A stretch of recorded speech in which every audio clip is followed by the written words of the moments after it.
एक लड़का को देखा शाही स्वामी जी महाराज ने, तो बड़ी दया आ गई। कोई ठाकुर था, मैं नाम भूल रहा हूँ उनका, तो उनको देखा तो बड़ी दया आ गई। अब मन ही मन गुरु महाराज से प्रार्थना करते हैं कि गुरु महाराज, ये लड़का तो अच्छा लड़का है, सत्संगी है, बड़ी सेवा करता है सत्संग में, यार कैसी जवान लड़का को गठिया हो गया, गुरु महाराज थोड़ी कृपा कर देते इसके ऊपर। मन ही मन प्रार्थना किए कि जवान लड़का है, इतना खटता है सत्संग में, इतना सेवा करता है, गठिया हो गया, मैं थोड़ी कृपा कर दीजिए गुरु महाराज। मन ही मन प्रार्थना किए, अब बाद में जाके सो गए। अब स्वप्न देखते हैं शाही बाबा। स्वप्न क्या देखते हैं शाही बाबा? सो वो लड़का जो है गठिया से परेशान है, उसको आप कुछ दवा क्यों नहीं बता देते हैं? अब बाबा ही सपना देख रहे हैं कि गुरु महाराज सपने में आके बोल रहे हैं, शाही बाबा वो लड़का गठिया से परेशान है, आप कुछ दवाई का ही नहीं बता देते हैं। तो बाबा कहते हैं, हुजूर हम जानते हैं कुछ नहीं जानते, हम क्या दवाई बताएं? बोले आप जो बता दीजिएगा उसी से ठीक हो जाएगा वो। तो ये सपना देखे। अब वो लड़का आ गया शाही बाबा के पास और आकर के कहता है, बाबा हमको कुछ दवा बता दीजिए।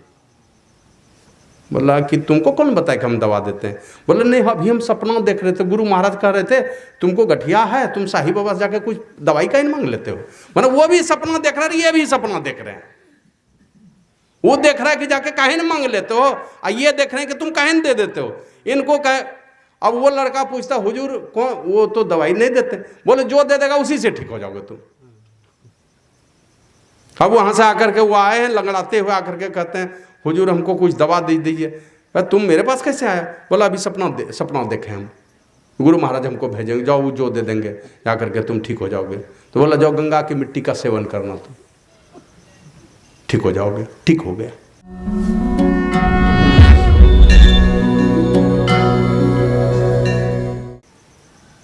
इसलिए चैत सुख की चिंत करहु तो विविध कर्म ही त्याग हो। ध्यान में लवलीन रह के गुरु चरण अनुराग हो।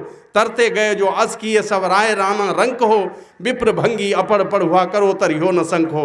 विप्र हो कि तुम मेहतर हो कि अनपढ़ हो कि पीएचडी डीलिट की डिग्री है तुम्हारे पास में, जो भी करेंगे, चाहे तुम राजा हो कि फकीर हो कि भिगमंगा हो, कुछ भी हो, जिन्होंने भी संतों के चरणों को पकड़ा उसका उद्धार हो गया। गुरु महाराज लिखते हैं, जो पकड़े भव पार उतर गए मैं ही सदगुरु चरण तरे। जिसने भी संतों के चरणों को पकड़ा उनका उद्धार हो गया, नैया किनारे लग गई। और नहीं कर शंकर भगवान उसी को कहते हैं, ए गिरजा संतों के समागम से बढ़कर के संसार में दूसरा कोई लाभ नहीं। और ये संतों का समागम मिलता किनको है? अतः बिनु हरि कृपा न होई सो। और दुनिया के सब लोग कृपा करेंगे, उनसे संतों की संगति नहीं मिलेगी। मिलेगी, प्रेम नहीं पैदा होगा। मिलने को तो ऐसा थोड़े, जिस दिन कृष्ण भगवान गीता ज्ञान सुना रहे थे हम लोग इसी सृष्टि में थे। ऐसा नहीं कि हम लोग कहीं इस संसार में नहीं आए थे, इसी सृष्टि में कहीं न कहीं किसी योनि में भटक रहे थे। हमारे गुरु महाराज लिखते हैं, पशु पक्षी कृमि आदि की योनि में भर में वो बहु बार हो, बहुत बार भर में। और कृष्ण भगवान जब गीता ज्ञान का उपदेश कर रहे थे, सुन रहे थे कौन कौन? सुना तो रहे थे अर्जुन के माध्यम से, लेकिन सारे देवी देवता पशु पक्षी सारे के सारे थमे होते, सारी सृष्टि रुक गई थी कृष्ण भगवान के गीता ज्ञान को सुनने के लिए। हम लोग नहीं थे, हम लोग भी थे, लेकिन परमात्मा की कृपा से वंचित रहने के कारण हमें वो सब ज्ञान सुनने के अंदर में ललक ही नहीं पैदा हुई।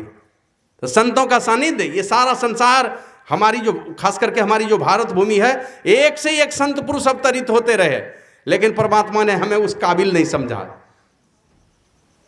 हम उस योग्य नहीं थे, परमात्मा की कृपा नहीं थी, उनके सानिध्य में नहीं गए। संगति तो मिलती रही है हमेशा गुरु महाराज के चरण शरण में। कौन ऐसी जाति है जो जाति के लोग गुरु महाराज के चरण शरण में गए? एक तरफ से गिनाइए, हर जाति के लोग इनके एक से एक निकटवर्ती शिष्य हुए, नहीं हुए हैं? ब्राह्मण में पंडित विष्णुकांत झा जी सबसे पहले दीक्षा देने का आदेश गुरु महाराज ने दिया। छत्री में सिरधर बाबा, वो सबसे पहले दीक्षा देने का आदेश दिया। छत्री में शाही बाबा सबसे पहले दीक्षा देने का, यही तीनों महात्मा को सबसे पहले दीक्षा देने का आदेश मिला, बाकी को तो बाद में मिला है। गंगा गुरु जी इधर से हो गए, मोती बाबा दूसरा जाति में हो गए, अलग अलग जाति में मने, लेकिन दुनिया वालों को दिखा दिया कि ऐसे महापुरुष की कृपा हो तो दुनिया में क्या नहीं हो सकता। बाबा कबीर कहते हैं, 3 लोक 9 खंड में गुरुते बड़ा न कोई, करता करे ना करी सके, गुरु करे सो है। महापुरुष जो करेंगे कर देंगे तो कर देंगे, जो कह देंगे हो गया। होना ही होना है। यही सकरोहर में रहते थे साईं बाबा। एक लड़का को देखा साईं स्वामी जी महाराज ने, तो बड़ी दया आ गई। कोई ठाकुर था, मैं नाम भूल रहा हूं उनका, तो उनको देखा तो बड़ी दया आ गई। अब मन ही मन गुरु महाराज से प्रार्थना करते हैं कि गुरु महाराज, ये लड़का तो अच्छा लड़का है, सत्संगी है, बड़ी सेवा करता है सत्संग में, यार कैसी जवान लड़का को गठिया हो गया, गुरु महाराज थोड़ी कृपा कर देते इसके ऊपर। मन ही मन प्रार्थना किए कि जवान लड़का है, इतना खटता है सत्संग में, इतना सेवा करता है, गठिया हो गया, मैं थोड़ी कृपा कर दीजिए गुरु महाराज। मन ही मन प्रार्थना किए, अब बाद में जाके सो गए। अब स्वप्न देखते हैं साईं बाबा। स्वप्न क्या देखते हैं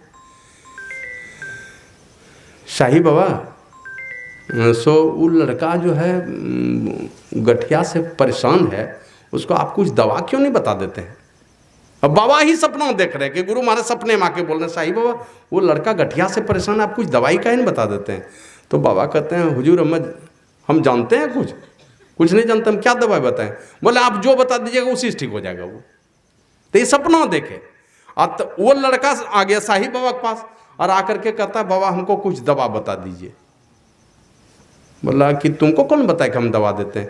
बोले नहीं, अभी हम सपना देख रहे थे, गुरु महाराज कह रहे थे तुमको गठिया है, तुम साईं बाबा से जाके कुछ दवाई का ही मांग लेते हो।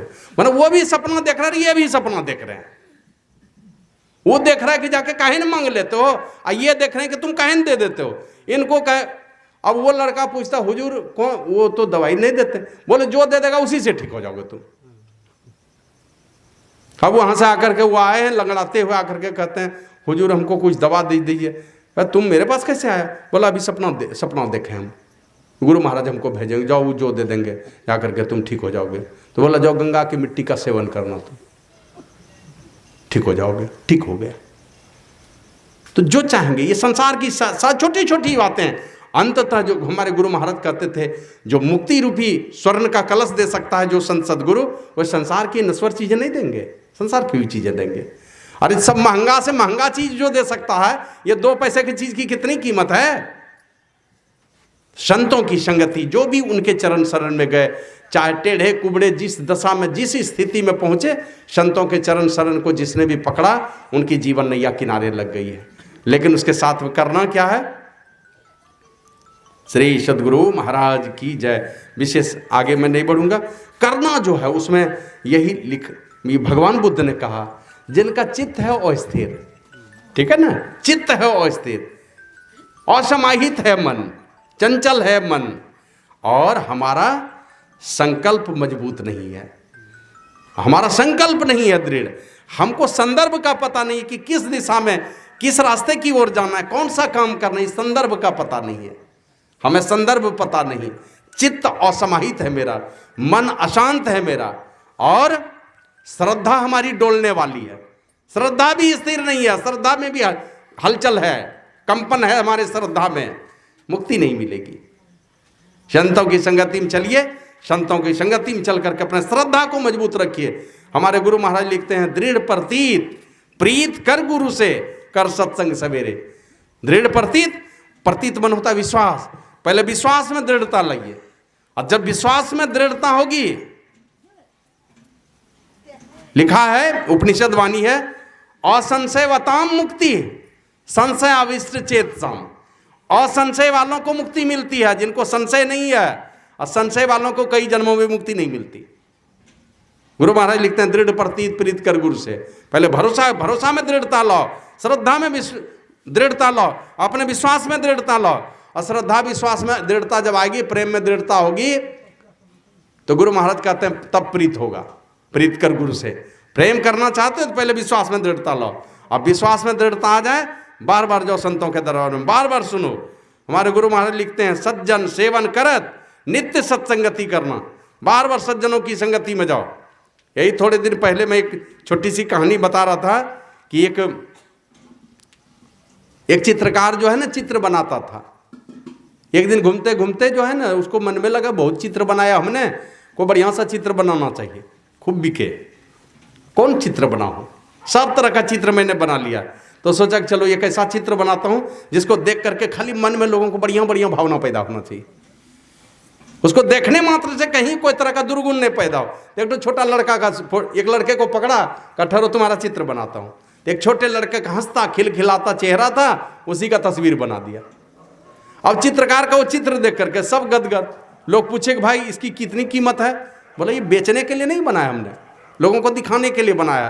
खरीदना है तो और दूसरा चित्र खरीदो, ये वाला तो हमने बेचने के लिए नहीं बनाया।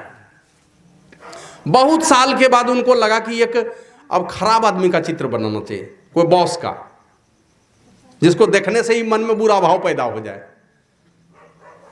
अब सोचा कि किसका बनाऊं, तो खोजते खोजते चला गया, एक बॉस का नाम सुना, चला गया एक जेल में, और जेल सुपरिटेंडेंट को जाकर के पूछता है भाई ये क्या कहता है, हमको एक बॉस का चित्र बनाना है, यहाँ पर किसी से भेंट करा दीजिए। तो ले जाके एक बड़े बॉस से भेंट करवा दिया। भेंट कराया तो उसको कहा कि मैं तुम्हारा चित्र बनाना चाहता हूँ, तुम्हारा चित्र बेचूंगा मैं दुनिया में। तो कौन नहीं चाहता कि मेरा चित्र बिके? अभी देखते हैं ना, खास हमारे यहाँ साधु महात्मा तो कंपटीशन है अपना फोटो बेचवाने में। गुरु महाराज वाला फोटो नहीं देगा दीक्षा देने के टाइम, अपना वाला फोटो दे देगा। बहुत महात्मा को देखिएगा भाई, अपना वाला फोटो देता। वो किस लिए है अपना वाला फोटो? ध्यान करेगा आपके फोटो का? कोई महात्मा का ध्यान करने वाला है कोई ऐसा? और कोई महात्मा तो सिखाए नहीं, लेकिन हम लोगों को एकदम शाही स्वामी जी महाराज को तो 1000 बार हमने मंच पर बोलते हो सुना। कहा ये तस्वीर जो सजी है ना सिंहासन पर, इस चित्र के सामने में ये कहते थे शाही स्वामी मेरे हृदय हैं और हम आपके सामने में हैं। 1000 के लाख बार भी हमको प्रणाम कीजिएगा तो वो चीज नहीं मिलेगा जो इस चित्र के सामने में एक बार माथा टेकने से मिलेगा। बार बार कहते रहे, इसलिए हम लोग ध्यान तो इन्हीं का करते हैं।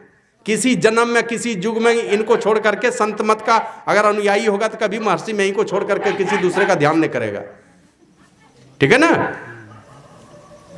तो कंपटीशन है भी, अपना फोटो दे करके क्या करवाना चाहते हैं? तो वो कहता है कि अब मैं बॉस का चित्र बनाऊंगा।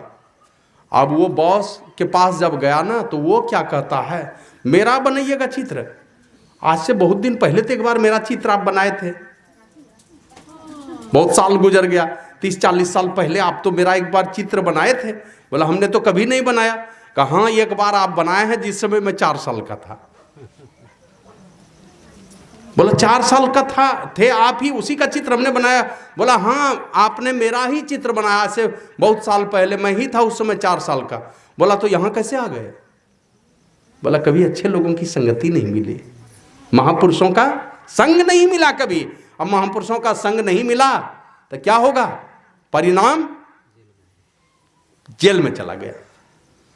तो संतों की संगति में जाएंगे, धीरे धीरे धीरे धीरे रंग लगता लगता लगता ऐसा रंग चढ़ेगा बिना उसके चैन नहीं आएगा। और जब चैन नहीं आएगा, जिन साधु संतों के पास बार बार सुनने से हमारे गुरु महाराज कहते हैं सज्जन सेवन करत नित्य सत्संगति करना, वचन अमीय दे ध्यान श्रवण करी चित्त में धरना, मनन करत नहीं बोध होय तो पुनि समझी जाए, अरे हाँ रे में ही समझ ही बोध जो होई रहनी तासम करी लीजिए। सुनिए बार बार जाके, बार बार सुनिए, और बार बार सुनते सुनते सुनते आपके हृदय में बात लग जाएगी संतों की वाणी।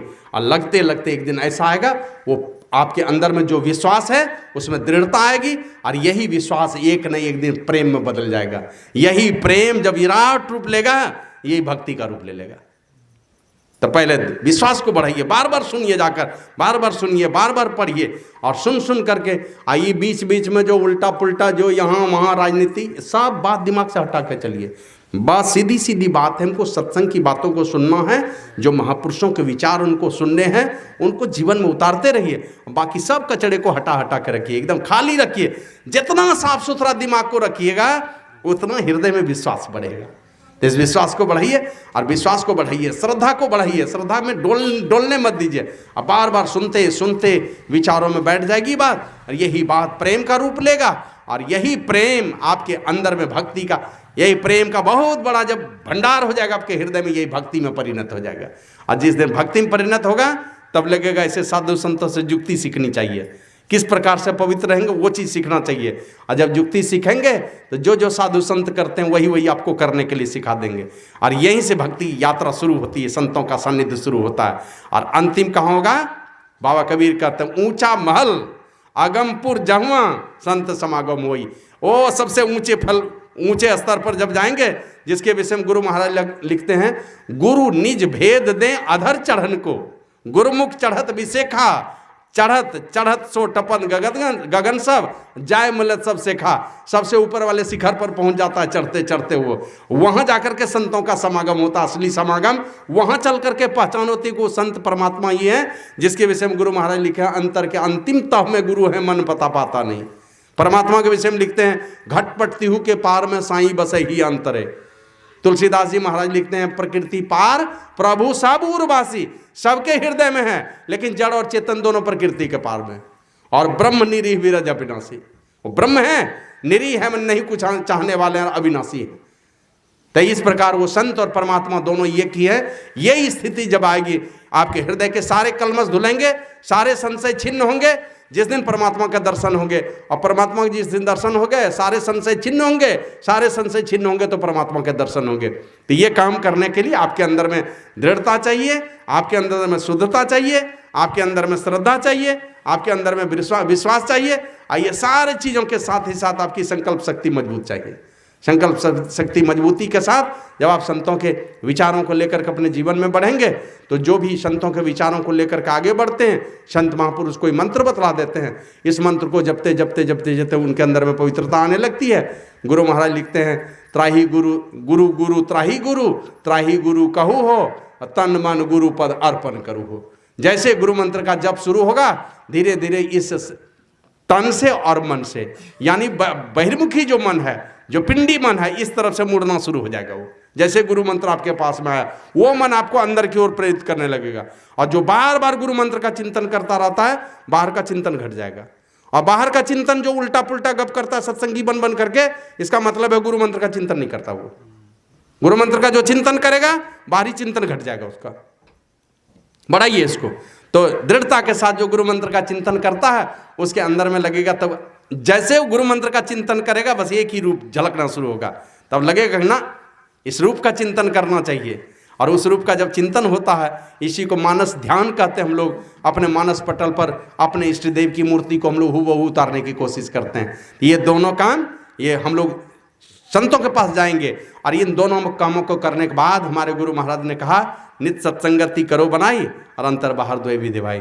बाहरी सत्संग भी करो, लेकिन आंतरिक साधन, बाहरी सत्संग आंख खोल करके और आंतरिक साधन आंख बंद करके। तो बाहरी साधन कर लिया, और यहाँ से जब आंतरिक साधन की शुरुआत होती है, तब लोग अपने अंतर में प्रवेश करता है। और अंतर में प्रवेश करने के लिए जैसे बाहर में चलते हैं, अंधेरी रात है, कैसे चलेंगे? टॉर्च ले लेते हैं, और टॉर्च के साथ में भी अगर अगल बगल से कहीं से आवाज़ आती है तो डर कम लगता है। वो बगल में लगता है कोई गाँव है, बगल में लगता है कोई आदमी है, हाथ में टॉर्च है और बगल से भी आवाज़ आ रही है। या रात में चलते हैं, सत्संग में जाना है, हाथ में टॉर्च है और दूर से कहीं से आवाज़ भी आ रही है सत्संग की, तो लगता है चलो अब नज़दीक पहुंच गए। उसी प्रकार जो साधक अपने ब्रह्मांड में प्रवेश करता है, मानस जाप और मानस ध्यान की क्रिया को सिद्ध करके जो आगे बढ़ता है, उसको अंतर के दोनों सहारे मिलते हैं। ब्रह्म ज्योति, ब्रह्म ध्वनि को धरी धरी ले चेतन आधार, ब्रह्म ज्योति और ब्रह्मनाद का सहारा मिलता है उस साधक को। और इन दोनों सहारे के मुताबिक, ये दोनों परमात्मा के हाथ हैं, इन दोनों हाथों को पकड़ करके जो साधक आगे बढ़ता है, बाबा साहिब स्वामी जी इसी महाराज इसी को कहते हैं, गुरु जुक्ति से ताकू गगन में, तब झलके एक तारा रे, और वह तारा गुरुदेव बतावे ज्योति महल का द्वारा रे। और शब्द महल में सूरज चले तब पकड़ी शब्द की धारा रे। शब्द महल में अंदर जब प्रवेश करता है, अनेक प्रकार के शब्दों को, पांचों मंडलों के केंद्रीय शब्दों को सुनता हुआ साधक आगे बढ़ता जाता है। और बढ़ते बढ़ते जब महाकारण मंडल में पहुंचता है, वहां सार शब्द की पहचान हो जाती है। सूर्य का दर्शन हुआ त्रिकुटी में, आगे की यात्रा जैसे शुरू होती है, वहां ब्रह्मनाद को पकड़ पाता है, ब्रह्मनाद की पहचान होती है, और ब्रह्मनाद के सहारे लोग उस ब्रह्म परमात्मा तक चला जाता है। तो ये काम करने के लिए वहां चल करके संतों का समागम होता है। लेकिन इस सारा समागम को करने के लिए, और जो भी ऐसा करने वाला, एक भी बेटा और बेटी घर में अगर हो गया, शंकर भगवान कहते हैं, सोई सर्वज्ञ गुणी सोई ज्ञाता, सोई मही मंडित पंडित दाता, धर्म परायण सोई कुल त्राता, रामचरण जाकर मन राता। और नीति निपुण सोई परम सयाना, श्रुति सिद्धांत निकट ही जाना, सो कवि कोविद सो रंधीरा, जो छलछाड़ी भजई रघुवीरा। वही सर्वज्ञ है, वही गुणी है, वही सबसे बड़ा ज्ञानी है, और वही इस धरती की शोभा को बढ़ाने वाला है। कौन? जिसका मन है परमात्मा की भक्ति में लगा हुआ। और नहीं है ऐसा बेटा, अगर नहीं बना, तो माता सुमित्रा ने बड़ी कड़वी बात कही है। लक्ष्मण को तो बहुत बातें कही, उनको कहा गुरु पितु मातु बंधु सूर साई से यही सकल राम की नाही। गुरु की सेवा करो, माता की सेवा करो, पिता की सेवा करो, भाई की सेवा करो, अपने देवता की सेवा करो, और तुम्हारे जो स्वामी हैं, मालिक हैं, परमात्मा, उनकी सेवा करो। सबको राम के नाते, इस नाते से करो।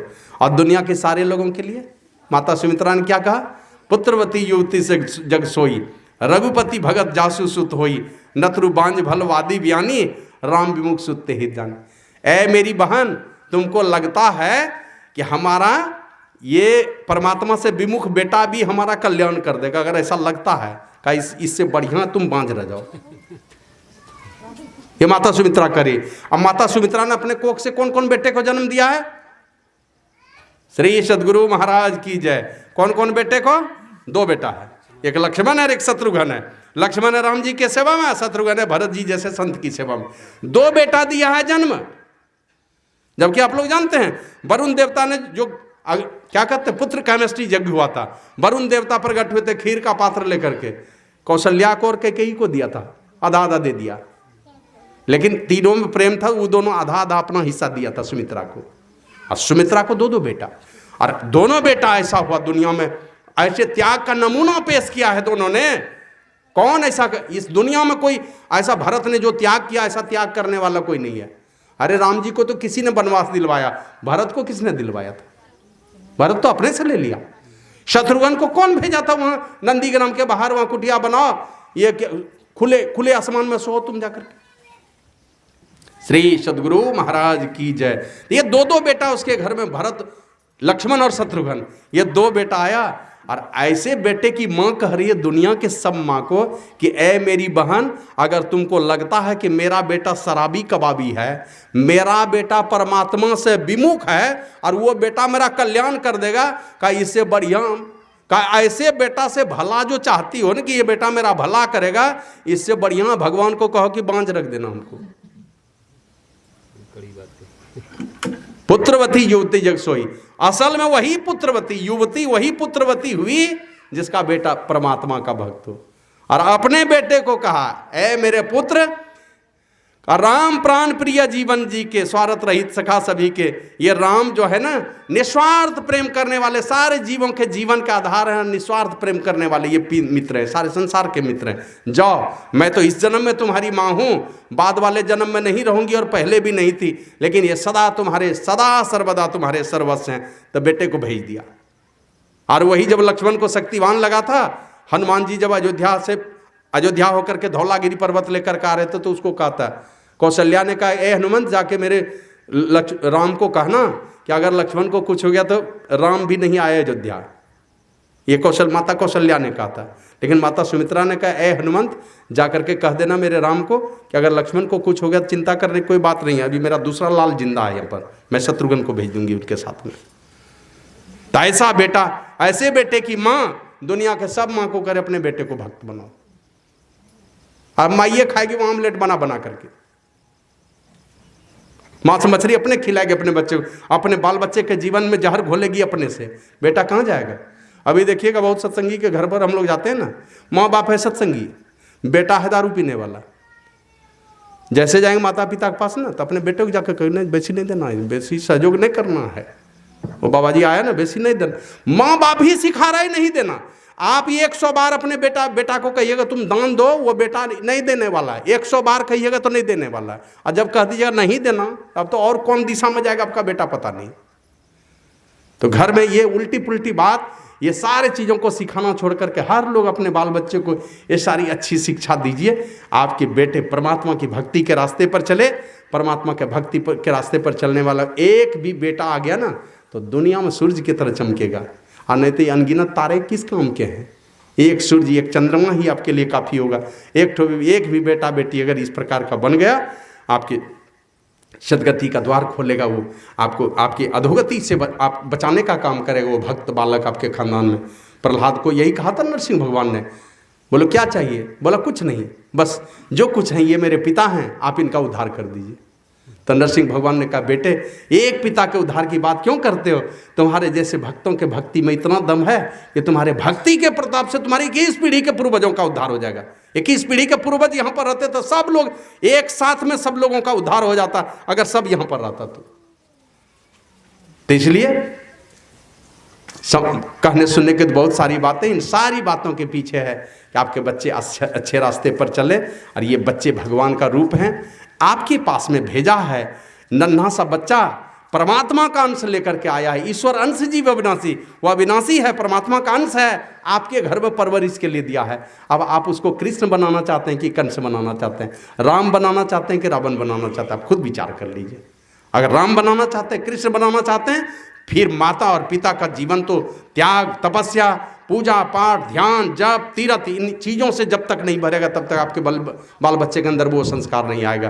तो सुबह जगिए, सुबह जग करके नियमित रूप से संतों के जो उपदेश हैं प्रातःकाल जगिए, जग करके महापुरुषों को नमन कीजिए, उनके युक्ति के मुताबिक प्रातःकालिक ध्यान कीजिए, ध्यान करके समय पर स्नान कर लीजिए, स्नान करके ध्यान कीजिए, फिर त्रैकालिक जो जिस प्रकार संध्या का समय निर्धारित किया वो कीजिए, समय पर सत्संग कीजिए, साधु संतों की सेवा कीजिए, प्रणाम नमस्कार कीजिए, और समाज में रहिए तो कभी उल्टी पुल्टी ये टेढ़ी कुबड़ी बात बोल करके जहर घोलने का काम मत कीजिए। कुछ गलती सही अगर कोई कुछ कह दे, बस सरल बन करके उसको स्वीकार कर लीजिए, प्रभु ये आशीर्वाद मुझे मिल रहा है, बस हमें अच्छा रास्ता दिखाना, कहीं गलत रास्ते पर नहीं पड़ जाएं।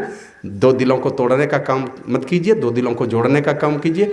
गलती सही अगर बच्चे करते हैं तो सदैव सकारात्मक सोच उनके प्रति रखिए। बच्चों की भी जवाबदेही बनती है।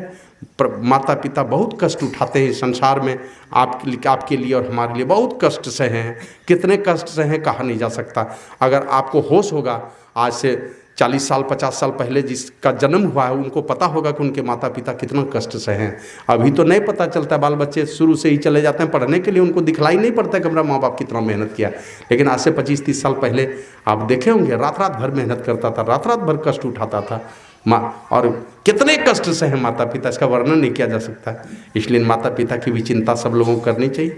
सब लोग घर सजा हुआ रहे और नियमित रूप से सत्संग ध्यान हो, नियमित रूप से साधु संतों की सेवा हो, बार बार महापुरुष आपके यहाँ आए, कुछ दान पुण्य हो, कभी तीर्थ हो, कभी शास्त्र का अध्ययन हो, ये सारे चीज़ों को अपने जीवन में जोड़ करके रखें। बच्चे बेटे हों कि बेटियाँ, दोनों ही भगवान के मूर्त हैं। भगवान ने अपना अंश दे करके भेजा है, दोनों को एक समान पढ़ाइए लिखाइए, बढ़िया चरित्र दे करके। बेटी को भेजिए बढ़िया चरित्र दे करके, बेटे को भी कोई ऐसा चरित्र मत दे दीजिए, ऐसे चरित्र का शिकार मत बनने दीजिए जिससे आपकी पगड़ी नीची हो जाए। इन सारे चीज़ों को सब लोगों को अपने जीवन में इसको ध्यान देना चाहिए। बोलिए प्रेम से श्री सद्गुरु महाराज की जय।